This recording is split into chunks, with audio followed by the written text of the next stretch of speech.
I think the other thing you mentioned there, Peter, or you implied that not all expenditure is actually eligible for the research and development offset.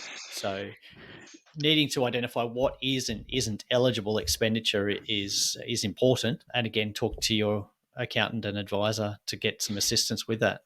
Yes, Paul, it needs to be documented. I've acted for clients that are claiming over $1 million in the research and development, but you need to document it. And it's really dotting I's and crossing T's and making sure. So it's time records. If you're claiming, if you're just a company director running a small company and you're doing the research and development, as long as you're paying yourself as an employee of that company, that's the first step. The second step is that you have then kept appropriate records of the time that you have spent on the project.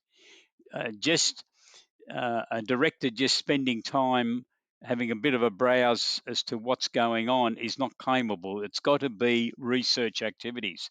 But you can have team members who might be spending 60, 70, 80% of their time on research and development, as long as that's been documented.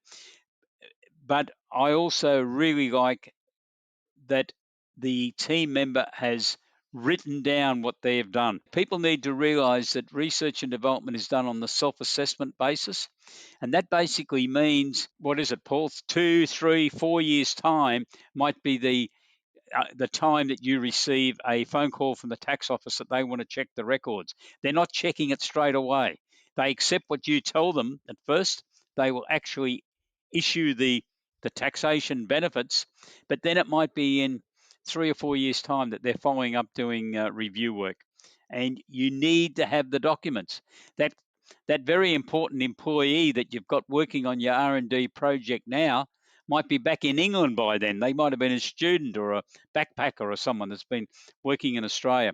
And if there's an argument as to what they were doing on the project, it's best to have it all and recorded so that hopefully you can answer any inquiries that you receive from the tax office. Mm.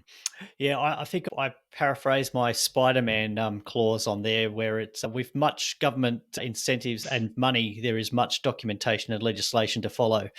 So, Yeah, well, they've got their role, and I'm sure at times we've all queried their role and how they go about it. But they have got a role to protect the public purse. So it's taxpayers' money, and it needs to be spent wisely and appropriately.